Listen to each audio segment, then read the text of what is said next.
contaminación del agua.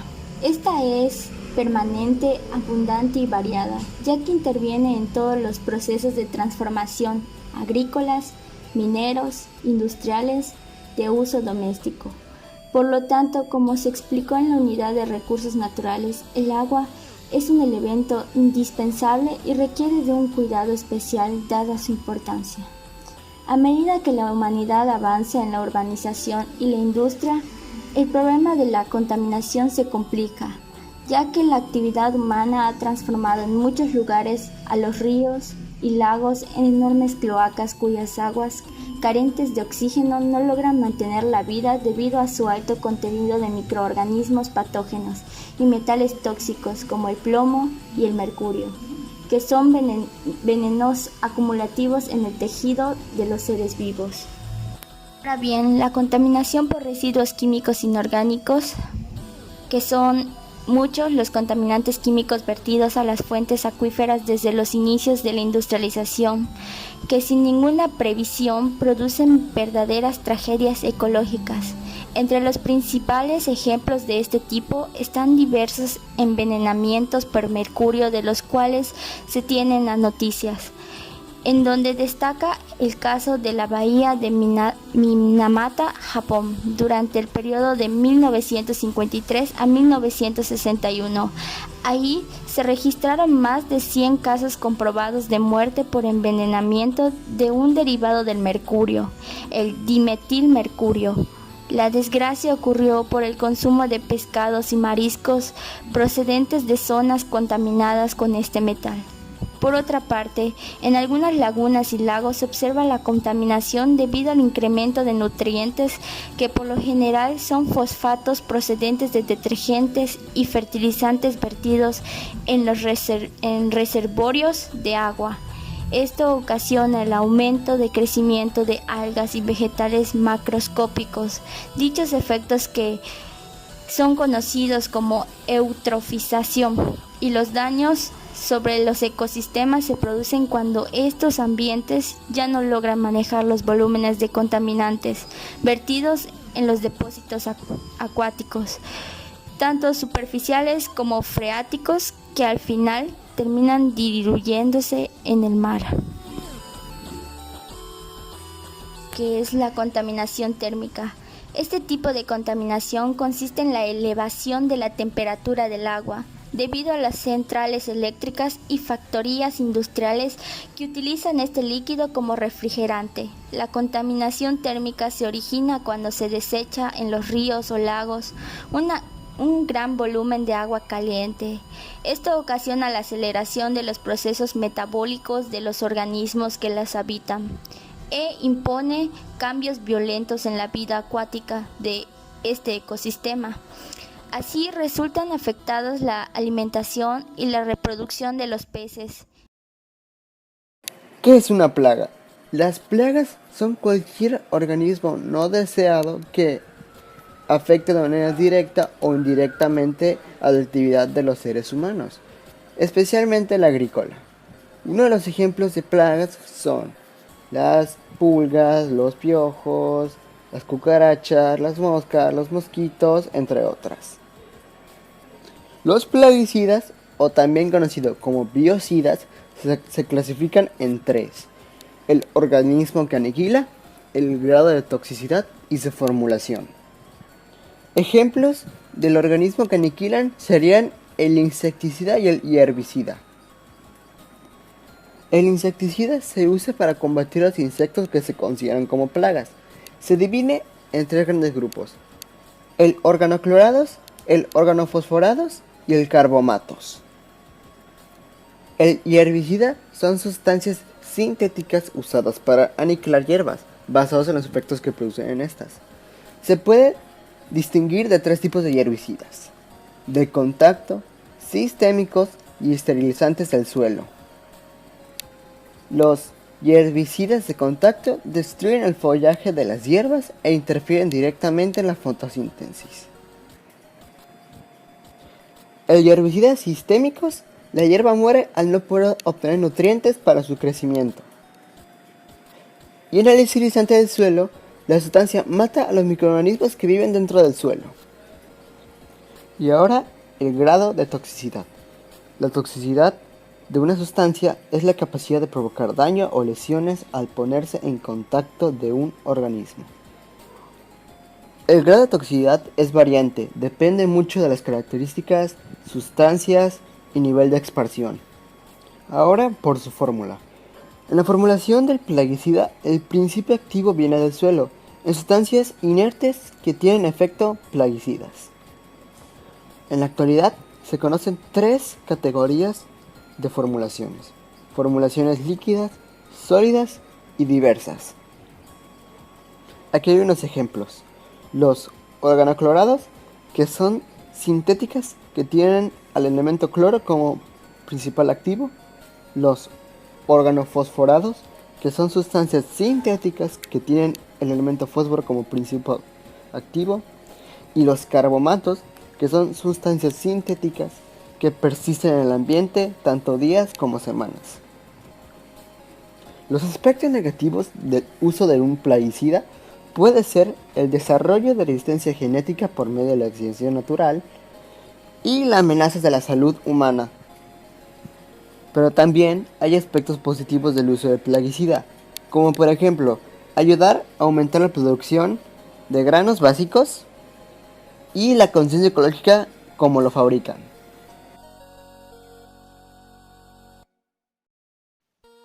Existen diversos métodos que contribuyen a controlar las plagas. Eso se hace para contrarrestar los efectos negativos del uso de estos, que a la larga resultan ser muy económicos y bastante seguros ecológicamente. Entre estos tenemos a la modificación de técnicas de cultivo, la selección artificial y la ingeniería genética, así como al control biológico. Sin duda, el control biológico es la opción más aceptable y que es más usado por las personas. Este es un método que funciona de acuerdo con la acción de sus depredadores naturales o con la pérdida de la capacidad reproductora, es decir, hacerlos estériles para luego evitar la expansión de la plaga. Otra buena elección es la ingeniería genética, ya que mediante ella se crean especies de cultivo con características de mayor resistencia a las plagas comunes para esta especie. La única desventaja de esta técnica es que suele ser muy costosa y es muy inaccesible para muchos agricultores. Los suelos se empiezan a degradar cuando se acumulan sustancias a niveles que cambian su comportamiento. En estos niveles de concentración, las partículas empiezan a cambiar su composición y se vuelven tóxicas para los organismos del suelo. A esto se le llama como degradación química, que provoca la pérdida parcial o total de la productividad. Es bien conocido que un volcán activo aporta mayores cantidades de sustancias externas, como contaminantes, como cenizas, metales pesados, iones de hidrógeno y el anión de sulfato.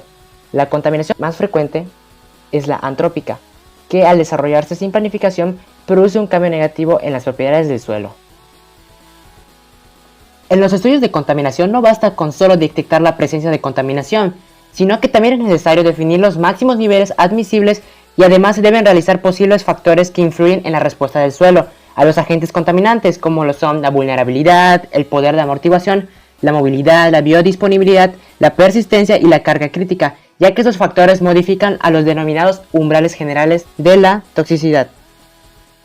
Está bien, pero de aseguro tú te estás preguntando, ¿pero qué es esto? Ok. Bueno, la vulnerabilidad representa el grado de sensibilidad o debilidad del suelo frente a la agresión de los agentes contaminantes. Esta percepción se relaciona con la capacidad de amortiguación. El grado de fragilidad de un suelo depende de la intensidad de afectación, del tiempo que debe transcurrir para que los efectos indeseables se manifiesten en las propiedades físicas y químicas de un terreno, y de la velocidad con que se produce la secuencia de los cambios en sus propiedades como una respuesta al impacto de los contaminantes.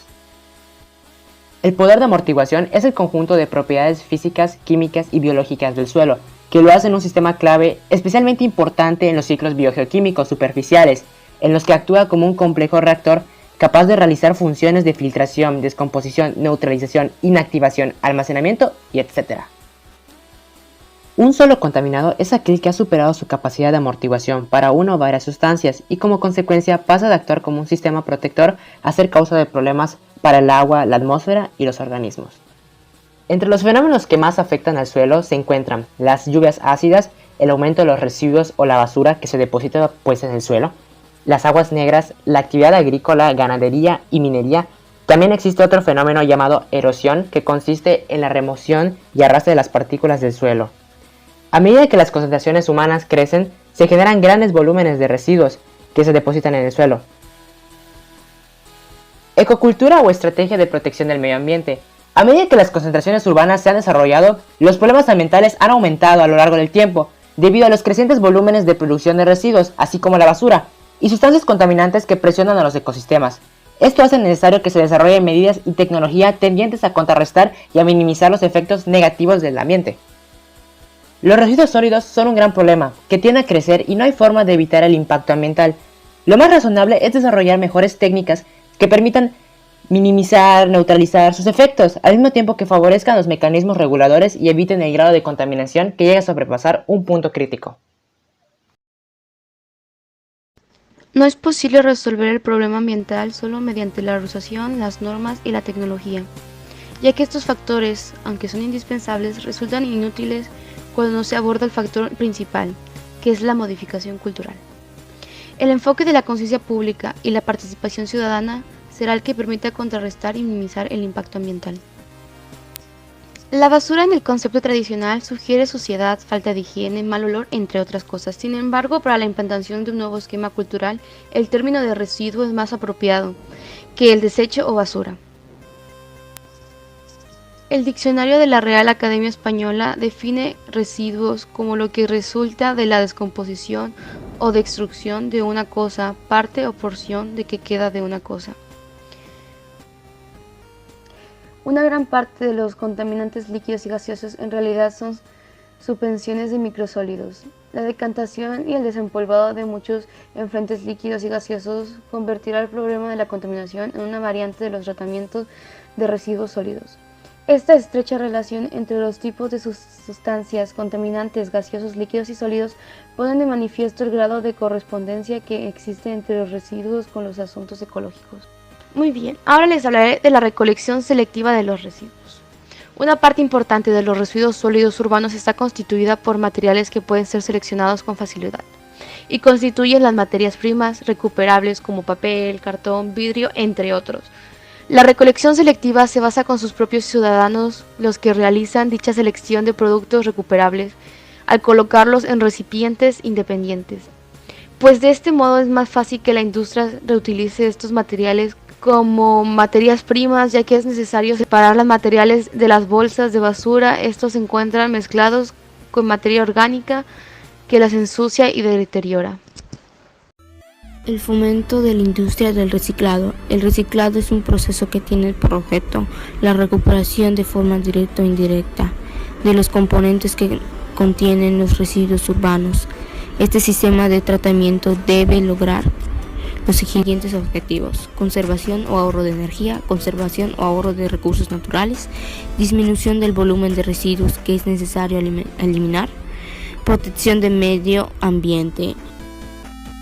La composición de los residuos. Es posible afirmar que cada año tiramos a la basura toneladas de metales, vidrios, papel, cartón y materia orgánica. Las cifras corresponden entre 40 y 75% de la producción de dichos materiales. Al no cambiar esta tendencia, no solo se perderán estos recursos, sino que al no hacer uso de la industria de la recuperación, el consumo de materiales primas y energías seguirán en constante aumento, con el consiguiente efecto perjudicial tanto en la economía nacional como en el ámbito global.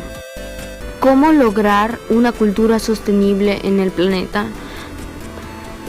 Para la creación de un nuevo modelo de desarrollo sostenible es urgente que se logren acuerdos en el ámbito internacional dentro de un marco de tolerancia y de respeto a la diversidad cultural. Además de la forma multidisciplinaria, es necesario hacer un estudio minucioso que haga un diagnóstico regional y local del estado y equilibrio del medio ambiente, pero que también implante mecanismos de participación ciudadana que fomente un aprovechamiento racional de los recursos, así como el desarrollo armonioso de todas las regiones del mundo.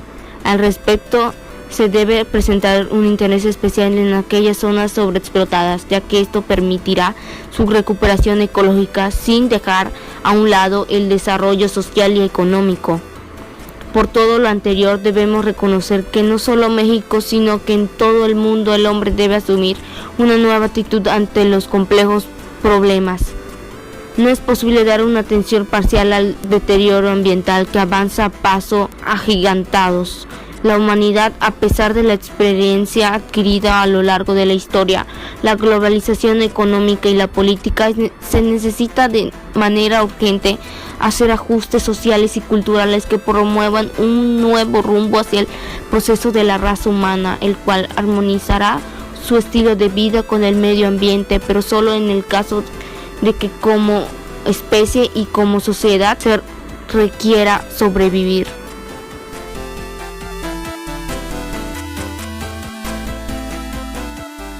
Como sabemos, el medio ambiente es nuestra fuente principal de recursos, ya que todo lo que tenemos es gracias a él. En la actualidad solemos explotar mucho el medio ambiente, con diferentes tecnologías e infraestructuras. Ponemos en peligro nuestro hogar, y pues poco a poco lo vamos agotando. Por eso es necesario crear conciencia y dejar de ser egoístas, ya que no somos los únicos que viven en el planeta Tierra. Espero que este video haya sido de tu agrado, y te haya puesto a reflexionar sobre las cosas que tenemos. Muchas gracias. Y hasta luego.